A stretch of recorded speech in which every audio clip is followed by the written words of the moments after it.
So you've just downloaded your ADHD Daily Dashboard 2.0 and you want to know the best way to get started. In this quick video, I will show you how to quickly get started using the template in a basic way that should be easy enough for you so that you don't get overwhelmed with it. Let's jump right in. For the purpose of this video, I'm going to assume that you already have the template installed into your Notion. And if so, you should have the page that looks like this. First things first, you're going to want to grab whichever size template you intend to use. The laptop version is going to be the best if you primarily are using Notion on a laptop, and the monitor version is going to be best if you are primarily using Notion on a large screen. All you're going to do is pick which one you would like, grab it by the little 6 dots here, and drag it to the top of your sidebar. Once you do that, you can delete this page later. You will no longer need it. So once we have that, we're going to open up the template here so that we are looking at the main page. The next thing that you will want to do is take this mobile quick access page and also drag this to your sidebar. This is going to be the page that you are going to access when you are on your phone and you want to input information into the template or look at some of the information that you have in the template. This is just a smaller version with some highlighted databases so that it's really easy to use on your phone. The other thing that I recommend doing is adding a widget to your home screen that allows you to have direct access to this page so you can just click it and open it right up. Once you do that, you can click on this right here and go ahead and delete this call out as you will no longer need it. The other thing you are welcome to do is select and delete both of these if you no longer need those at the top of your page. Once you are here, the first thing that you are going to notice is that you have an overview of tasks here. And in order to get this set up so that you can start using it for yourself, I recommend adding a sample task by clicking this new page button here. Once you have done that, go ahead and highlight over here and click open. The important thing that you're going to want to edit to make this so that it works for your life is this category property here. These are going to be all of the different categories that your tasks will fall under. So you can see if you click the empty button right there, I've already got a few set in here for you. But if you type here, you can add a new one. And if you click on the little 3 dots over here, you can change the color of any of them. Try to add as many categories as you think you may have a task fall under. Once you have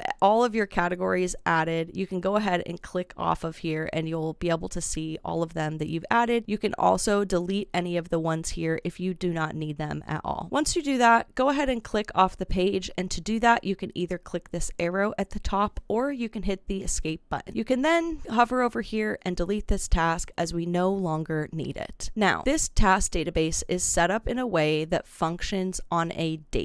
And the way that I do this is a DO date. So instead of a DUE date, it is a DO date, which is the date that I'm going to do the task. So that is very important for utilizing this system. However, if you do not want to use the date function at all, you can simply mark tasks as high priority instead, and they will show up in this high priority section for you. One thing you will notice about this system is that if you mark tasks as done, they are not going to disappear off your list. I find this is very important if you have ADHD because you can get all the dopamine out of your completed tasks for the day. What this means though is that you will need to archive them at the end of the day so that they go away. I have created a simple button here that you can use, and all you have to do is click it and poof, all of your tasks go away. I really love this because it allows me to kind of check out at the end of the night or the end of the workday when I mark everything as done, move anything that I didn't finish to another day, and then archive everything. It's very much like a clean slate, like okay, we can be done working and we can move on to what's next. Sometimes, if you're not able to access your Notion every day, maybe some days you work at a hospital and you work really long hours and you're not going to check this. What you can do if you forgot to archive any of your previous tasks is scroll down here, and this is going to give you a bunch of different ways to look at your to-dos. And the important one that we will want to look at today is the all tasks and events by status. If we click on this, we can come over here and see that we have a few tasks that are done from a long time ago that were never archived. All we have to do is click and poof, they disappear as well. Taking a look at the different categories of views here, we have a week view, which is going to show you any tasks for the week. You can also scroll back to previous weeks or head to next week. You also have a week view of your rituals, which I consider are to be habits, and we will go over that more in a different section. You also can view all of your tasks by date. This is really helpful if you have any tasks that you did not assign a date. It's going to group them all together so that you can give them a date date if you would like. It's also going to put these in these nice little collapsibles, so if you want to look at any past things or future things, you can see those here. We also are going to have a task list that is grouped by status. So this is going to show you anything that is not started, anything that is in progress, anything that is done, and they're going to be grouped and collapsible exactly the same way as well. We also have a all tasks and events by category, which is going to show you all of your tasks based on the categories that we created earlier. So if you just want to focus on one thing for the day, you can look and see everything that you have in that category. You also will be able to look at a month view here. This is going to be the same as the week view, but it will show you the entire month of tasks that you have. And lastly, once you have archived tasks, this is where they will go. The nice thing is, if you use the mark as done button here, it also assigns a date completed. So this archive task is going to be filtered by the date that they are completed. You'll see here anything in May, anything in April, anything in June, and then today at the bottom. This ensures that however you need to view your tasks, you can. And because up here we are using either a today version or a high priority version, it makes you have a smaller bite-sized version of your to-do list that is easier to tackle, for instance, than looking at something like this, which might have a lot more things on it. I am somebody who likes to brain dump and put in all of my tasks that I can possibly think of for the entire future, which means my to-do list is often 100 to 200 things long. If I were to just look at that by itself, that would be very overwhelming. Doing it this way, I can easily look at what I have today, or go over here and I can look at what I have scheduled for the week. This is very nice as well because you can move these around super easily. So for instance, if I had a bunch of these on Wednesday and I did not get to them, I can just move them over to Thursday. It makes it very flexible and fluid, which I find is very nice if you have ADHD. The other perk to looking at this week view is it shows you everything that you have completed throughout the week as well, which is really nice to get that extra dopamine and to kind of keep a good eye on like how much you are taking on and how your energy levels are, and ensuring that every day is kind of balanced, or that you're able to go with your flow and your energy. At the very least, when you get started, you should be able to at least start dumping in tasks. The easiest way is to do this add a new task button. When you put in a new task, you'll put the name here. You will choose the date that you are going to do the task on, and you will add a category. Once you have that, you can simply leave it. If I put this date as today, it will pop up here, and there you have it. Hopefully that gives you a good understanding of how the tasks operate and where you can find tasks that you have entered in the system. The next thing that we will want to do is take a look at projects. And projects, in my mind, are any task that is going to span multiple days that has subtasks underneath it. If you have something maybe for work or your personal, perhaps you want to run a marathon, you could consider that a project. And in order to add a new one, we're going to hit this start new project here, and I will put run marathon. I also like to hover over right here and add an icon. I just think it makes it look super fun. We'll put that. And now the type of project, this is going to be similar to the category field in your tasks. So you can add more to these, you can delete these, you can give yourself any category that you think a project may fall under. You will also want to add an end date. So let's say that we are going to train for 6 months for this. Maybe our marathon is on the 26th of April. The nice thing about this is automatically going to calculate how many days you have left, and it will update as the time goes on. The other thing that's really nice is you can add tasks to the project right from the project page. So if I click this, I'm going to type get new running shoes. I'm going to hit this button at the bottom here. It's going to create a new task to get new running shoes. Perfect. I also want to pick up my bib, figure out training plan, and maybe find a running buddy. Now, all of these tasks live underneath the project, and as I mark them as done, this beautiful task progress circle is going to update.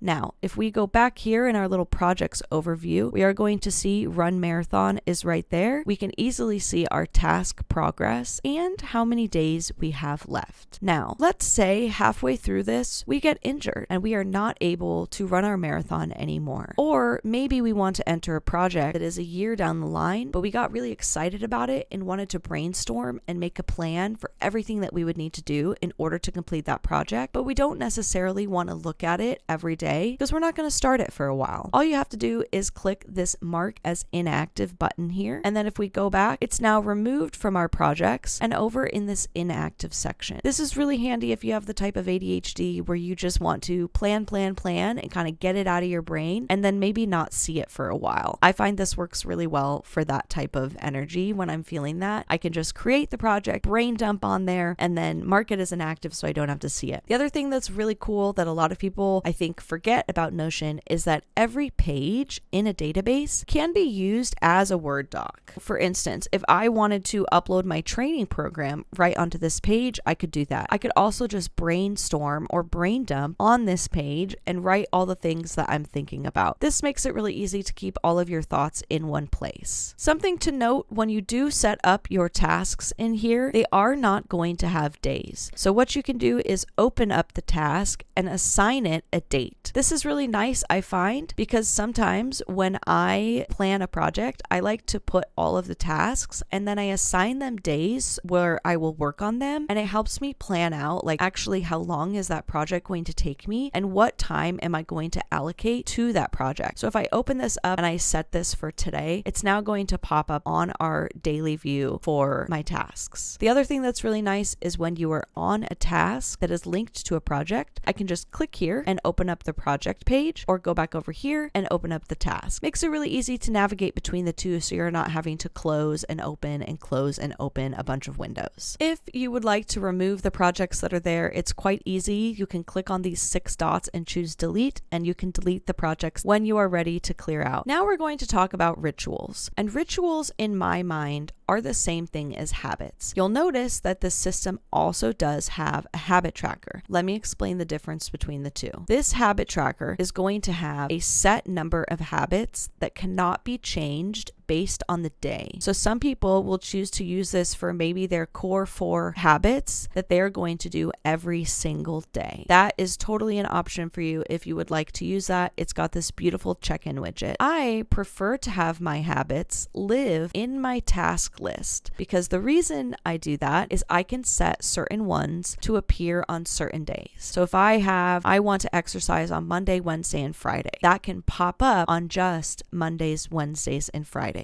This makes it really customizable so that you can have certain things on certain days, which is really nice. If you don't need that, you are welcome to just use this habit tracker and it will show the exact same thing every single day, no matter what day it is. Using the rituals at first may seem complicated, but I promise once you get the hang of it, it's super easy. In order to make them show up on the days that you want, you're going to have to create a task template. And in order to do that, you're going to hover over this so this blue button pops up and hit this down arrow. From here, you're going to select new template. Now this will be the habit that you want to do. So I'm just going to put in shower. The important thing when creating a template is under the date, you need to choose this today option. This is only available when you are creating a template in a database. Make sure that you choose today. The other important thing is to choose the category as ritual. Now you can change the name of this if you want to put habits. That is totally fine. Just make sure you don't delete it and retype a new one because it will adjust some of the filters and you will have to go back and fix them. So I'm going to choose rituals as my category and then I'm going to just click off of here. Notion is weird in that you never have to hit a save button, but I promise it is constantly saving all the time. Now I'm going to go back to this down arrow and I will see there is the habit I just created. Now I'm going to go right over here and select the repeat option. You'll see it's going to pop up with some options. I will tell you that if you want it every day, you're going to choose daily, but if you would like it to be certain days of the week, you will choose weekly here. So we went here, click right here, and click repeat, and then I'm going to choose weekly. This will allow me to choose the days that I want this task to appear on. So you can do it just on the weekdays, you could do it just on the weekends, and then the other important thing to choose is what day you want it to start. I always keep mine at midnight, by the way. You can choose a different time, but the reason I choose midnight is because then when I open my Notion on Saturday, that ritual is going to be there. If I set it to like 5 p.m., that ritual is not going to pop up on my list until 5 p.m. of that day. So just something to keep in mind. After that, you'll hit save. And now you know it's going to repeat because it's got this little blue repeating icon there. A lot of people get confused with the templates. If I just click right here, what it's going to do is create a page for that template. So it just created that ritual for me. If you want to edit the template, you'll need to make sure that you're going over here and selecting edit. Just a small note. Just to quickly show you, here is an example of what my rituals look like. These repeat every single day for me, except working out is a few different weeks. And then if there's anything I ever don't do, I just highlight here on the side and click delete. Makes it really easy so that you're not having pages in there that are not marked as done. If you are using a smaller screen, the ritual option may be down here. The yesterday is here if you need to mark anything off that you didn't do yesterday. However, if you forgot to do your rituals for like 3 days, you can come down here and it will allow you to delete any or mark them as done and archive them as needed. The last thing I'm going to go over today is the information hub. This is essentially going to be your place for resources, and resources can be anything that you want to save. It can be something that your friend texted you that you wanted a reminder of. It can be your grocery list. I like to save all of my affiliate links and like how do I log into my doctor's office and where do I find my insurance portal. You can really save anything that you want in here. And the beautiful thing is that you can have a bunch of stuff in here. And because this is a shrinked down view, you won't have to look at everything all the time. This is what I call the information hub, which is basically going to be the view of your favorite resources, the ones that you're going to access more often. And if you have something and you want it to appear in the information hub, you can just choose the location here as information hub, and then you'll notice that it will be right there. This allows you to kind of have a floating fluid list of favorite resources or ones you want to access most often. I think it makes it really easy because I like to save a lot of stuff. This way in my resources, it scrolls for forever. I have so much stuff in here and I can adjust which ones are on my home screen based on what ones I'm using the most in a given time period. You may have also noticed that there is a location for the mobile page. The mobile quick access page also has its own information hub, and anything that you want to appear here just needs to have the mobile page tagged. This too allows us to be really fluid, so you can add and remove things from your mobile page anytime that you need to. In order to add a new resource, you're just going to click this new page button here. You can change the icon, you can change the name, you can also change the category. I have put in a bunch of things that I use. You are free to add more of these or delete them if you would like to. And again, every page is like a Google Doc, so you can use headings on here, you can format this, you can export it as a PDF, you can use it similarly to a brain dump, except for the fact that it's very searchable and can be categorized so that you can actually find things that you're looking for later on. The last thing that I'm going to go over is quickly how to customize the colors or the images that you would like. For images, it's very easy if you hover over and choose this more action and select replace and then choose unsplash. This will allow you to search a free stock photography library that has thousands of images, and you can pretty much find anything that you're looking for. That way you don't have to go out and download pictures that you want. You are more than welcome to do that. But if you are looking to quickly change the pictures, this also works for the cover here. You can go ahead and do that very easily without having to download any images. You can also change the icons. You can upload your own custom icons. You can use notions included, or you can use any of the emojis. In order to change the colors of any of the little things here, for these icons, simply click on them, choose an icon, and it will let you adjust the color. You can also change the color of any of the blocks by selecting the 6 dots right there and choosing color and picking a different one. Overall, I would say if you want to totally change the colors in here, it should take you like 15 minutes or less. It's pretty easy. And even the images that are in these pages, same thing. If you hit replace here, it will allow you to replace it with the stock photography, which is really nice and easy. I recommend, if you are just getting started with Notion, that to just do that. Enter in your tasks, create a project for yourself if you have it, and then put some resources in here so that you can save them from yourself. Definitely ensure that you download the mobile app on your phone so you can have really easy access to your quick access page. But other than that, that is all you need to get started, and you can start using it and importing information from your brain in here, which as you do, you will find, wow, my brain is getting so quiet and it's so amazing. I will definitely make a part 2 that includes some of these other things here, but for getting started, this should have you off to a fantastic start and kind of give you tips on how to use the Notion itself. Thank you so much for watching. I hope you found that helpful. If you still need help, please feel free to reach out to me. I love helping people on calls, hopping in Discord, just kind of giving you tips and tricks if you need to. I can also be reached via email. Everything is on my website. I would love nothing more than to help you out if you have downloaded the system and you are using it. And I hope that this video kind of helped you understand that although Notion can look a little bit complex, once you understand how to use it, it's actually quite easy and can be so helpful, especially as someone with ADHD. Thank you so much for watching. I hope you have a fantastic rest of your day. Bye, friends.